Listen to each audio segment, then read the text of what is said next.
This is a presentation of the Unstable Slope Monitoring Program for federal lands under contract with the Alaska Department of Transportation and Landslide Technology. My name is Darren Beckstrand. I can be contacted at that email address. This presentation is going to be split into three different components. One, the field data collection with a Microsoft Access database. Two, the Office web-based data entry from field forms. And three, the GIS components of the collected data.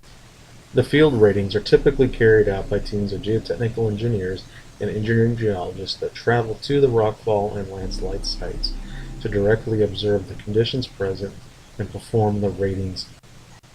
Not only are sites that are already impacting the roadway included into the inventory, but also sites that will be impacting the roadway if conditions continue to deteriorate. Mitigation measures such as rock bolts and catchment areas or catchment fences are also included into the system. Field data collection is accomplished using a Microsoft Access database installed on a Panasonic Toughbook computer that is also convertible into a tablet form with the on-screen keyboard there. This computer has a GPS unit built into it, so you can track your location on programs such as Google Earth or in ArcGIS. The Microsoft Access database is shown here on the screen, and it contains all the components such as slope inventory ID, total score, who it was rated by, the date of the rating, information such as the region, the highway name, the nearest community, the Alaska DOT maintenance district, maintenance station, milepost, latitude and longitude, failure types versus whether it's a rockfall or a landslide. Also the movement types over here. For rockfall we have 5 different failure types. Landslides are also 5 different failure types. In the comments section we can write down our observations that we note on the site, and also anything else that we might be thinking of while we're looking at it. The information shown here can be customized for whichever federal agency is using this database. This can capture particular ownership or management areas or any other special type of information that is relevant to your agency. After much of the site information has been collected, you go out onto the site, you take site-specific field measurements such as site distance, roadway width, etc. And then you also take quite a few photographs of the unstable slope. We've built into this a great deal of photograph management, which will rename the photographs and directly import it off the SD card of your camera based on highway, milepost, year taken, and the sequence of photos that are there, and also the upload date and any other comments that one may wish to include onto the site photographs. We also sum up the number of photographs that are taken at each site. After that information has been collected, you'll go to the preliminary slope rating information tab and look at the different categories to rate for the preliminary slope rating. This aspect is somewhat optional because you can just skip the preliminary slope rating and go right down into the slope hazard rating. You change the ratings just by clicking on the box of the criteria that most closely matches the observations and the judgment of the field rating personnel. After the preliminary slope rating is done, you can now progress on to the slope hazard rating. As you can see, the ratings are split into hazard and risk ratings. The first thing you do on the hazard rating is decide if it's a landslide or if a rockfall hazard is present. And the affected roadway length is input here. Next on the slope rating is this is a landslide site. You input the length of roadway affected, and this is gleaned from this information. It's greater than 400 feet, so you have a maximum of 100 score here. This system was customized for Alaska. So this is a thaw stability. If it's a granular slope, that is thaw stable, or if it's a highly clay slope, that is susceptible to permafrost melt and freeze thaw cycles and heaving.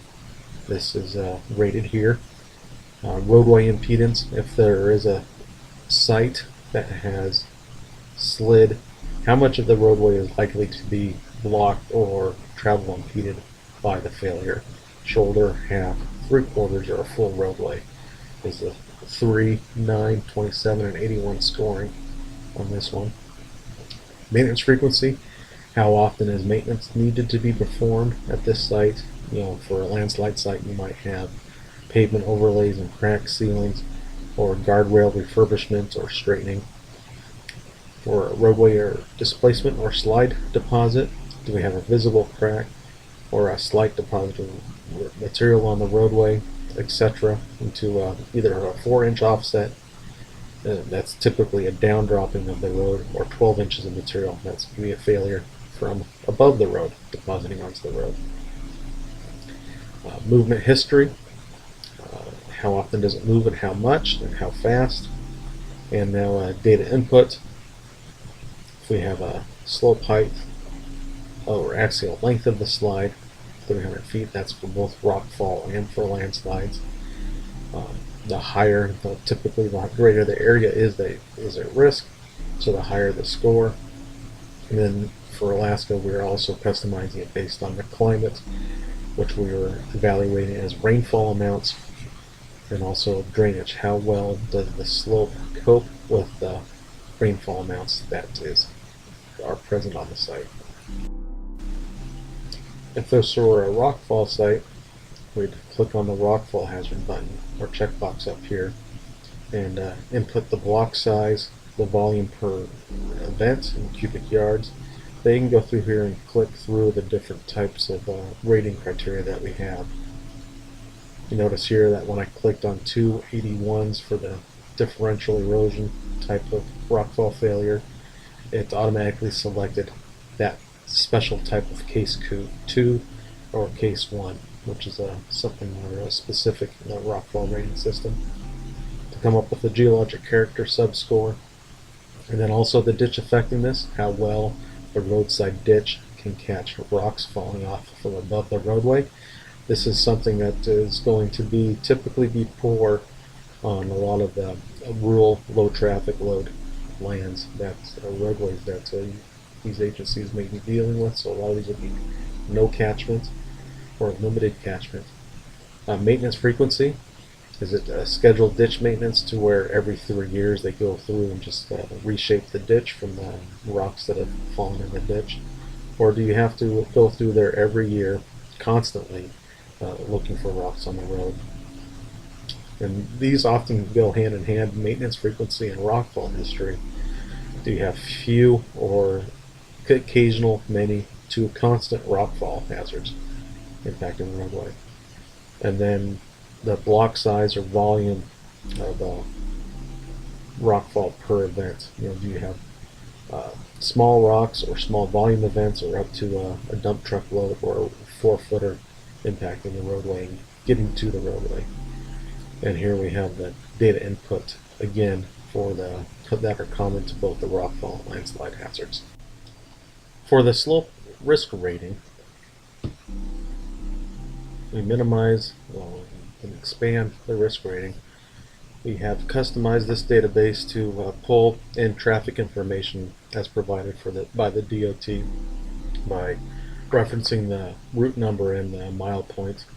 We can pull that in here. This roadway has only a pretty low ADT of 170 vehicles per day. These are the field measurements that we've obtained as far as the roadway width, the posted speed limit, which factors into calculations for average vehicle risk. This is the length of the road affected along center line, then also the sight distance. The minimal sight distance is defined by ASHTO. If you're not familiar with sight distance, that is the sight distance that is physically present at the site, and that you compare to what ASHTO recommends is what a driver can reasonably respond to when driving around the site, and being able to respond to a blockage or a feature in the road that you either have to steer around or brake at. So we have the rating criteria for roadway width. The narrower the roadway, the higher the score, which equates to less maneuverability. Daily traffic scores, this is pulled in from here. These are calculated scores. Average vehicle risk is also a calculated score that factors into the ADT and the length of the roadway affected, and also the speed limit. Decision site distance, that is a comparison between the site distance and the AKDOT recommended site distance. So this one at this site, the 470, compares into the 80% of the AKDOT recommended decision site distance for a 55 mile an hour speed limit. Impact on traffic, these are more qualitative evaluations based on the history of what our observations are of the site, etc. Right-of-way impacts, what is close by. For the federal lands, this may or may not be as much of an issue. For the DOTs, Alaska has had experience where the slope has failed and has affected private property. They have then needed to buy that private property that was threatened by the slope failure.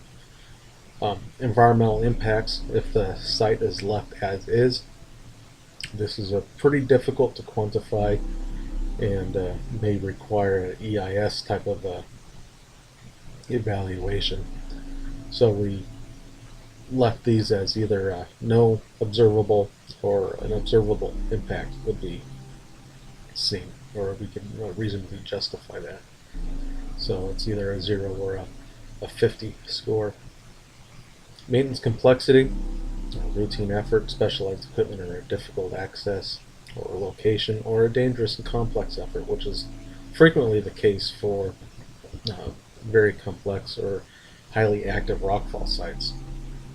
Event cost, this is a per cost or a per event basis. If it typically just takes a dropping of a blade while the truck drives by to knock the rocks off the road, or if you require blasting for the big rocks, or the landslide has taken a segment of the roadway away. Now that was the field-based access database for data collection and data entry. Now if we've tried to simplify it and collected information on paper forms, we can do that and enter that data on a web-based database. AKDOT Unstable Slope Management Program website. We have the options to add a new site, add a new route to rate sites on a new route, or also search on the sites that are already in there.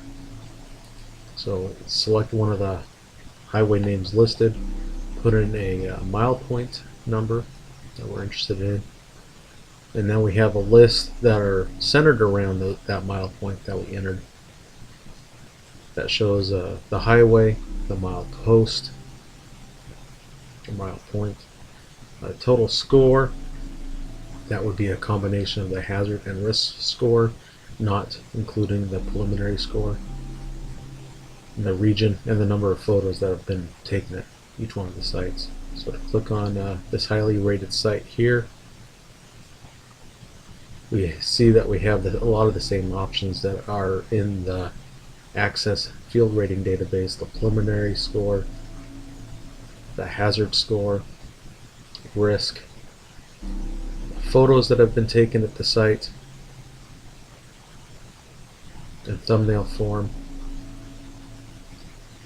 any reports that are been taken at the site. Now this would be an incident report of a rockfall incident, documents that have been saved for the site that could include plans, newspaper clippings, etc. Now these are just for future expansion of the USMP system, the condition and service level. Going through the summary tab, we can see that it has a lot of the same comments as far as the raters, the date, the locations, districts and communities. Our comments, Now we also have a lot of the information on here that are common to all the sites also, as far as the basic geometry of the site, uh, the rock fall, if it's a rock fall or a landslide type, and also the movement type for the rock falls and landslides. And then we also have a quick debrief on the risk and hazard rating and the percentiles. And representative photograph, which just is, this photograph is the first one on the list. Then a Google map of the site location. You can see here we have these sliders. Now we can't actually slide it, but the graphics are showing. So you have a quick visual representation of what the site condition is like. If most of yours arrows are in this red area, it's one of the more highly rated sites. If you have most of them down here in the green, the 0 to 3s, it's a low rated site. And these categories are the same that I showed in the access database. For hazard, it's the same issue or same conditions. This is a rockfall hazard. That's, as we know, highly rated on the site. Highly rated on the highway. Risk ratings.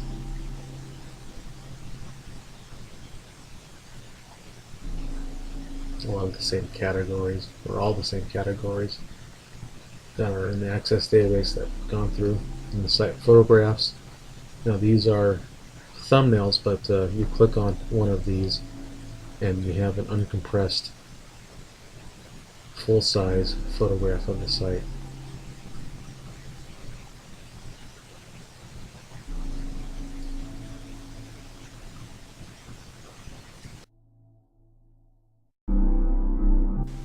Now we've also had reports of an incident. You can log these. Well, let me back up. We can also upload additional photographs to the site also, just by using this basic Windows dialog that you'd see for any Windows operation, file operation. Reports, we can log new incidents if there's been a rockfall activity at the site. You have the incident reports. This is a great way to track developing conditions and the history at the site also. This is really ideal for large DOTs that need to keep track of these so they can start to adhere to the asset management type of approach that is being required in the future. So for this incident report, we have the submitter, the personnel involved, maintenance personnel, geotechnical folks, materials folks, etc.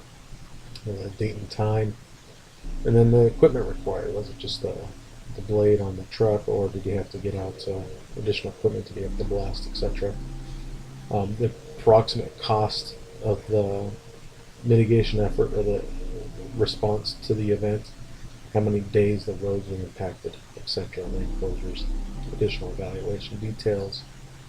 Then also incident photographs that you can upload. And on the Documents tab, you also are able to choose a file like you are just through the basic Windows operating system to upload PDF, Word documents, drawings, etc. That was the online text-based database where we can store and enter in the USMP rating information. Now we can go to the ArcGIS online database that Alaska's employed.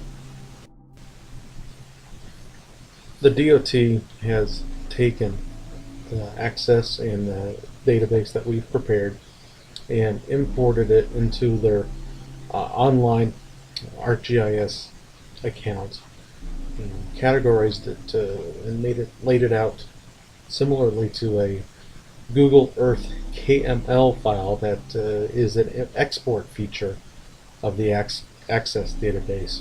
But this approach is much more robust than using a static KML file. If you're familiar with Google Earth and Google Maps, you can overlay these files onto them, these KML files, and show quite a bit of information and customize some of the Google Earth and Google Maps products. But this is a ESRI ArcGIS based database for the Unstable Slope Management Program.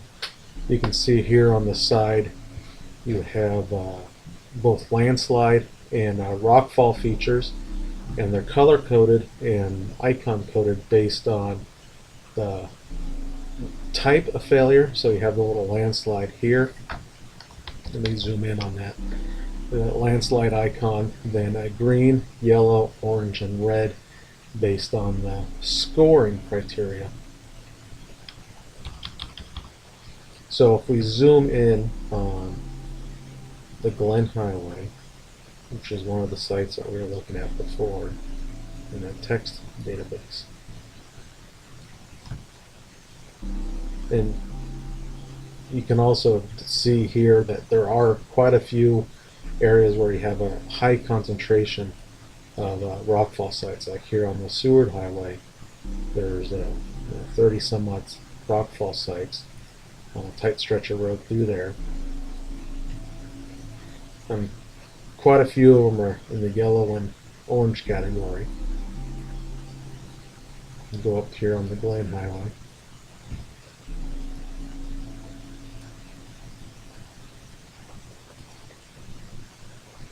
So this is the site we were looking at before, the milepoint 77.1, and that will then click on that on the photo, and it then brings you to the text-based database. That now you have to find that site again because we weren't signed in. If we are signed in, it'll bring you directly to that record in the database.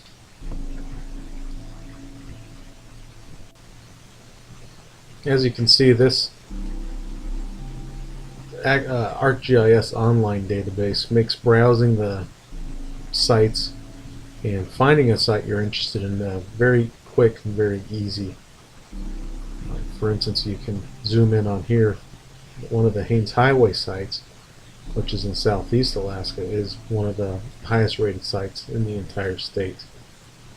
Click on that, and it's a debris flow site that is requiring quite a bit of maintenance every year, and they're now looking at an early warning system to help manage and prevent traffic from entering the site during large debris flow events. This has helped the department quite a bit in programming and prioritizing unstable slope mitigation issues throughout the site. This other one is a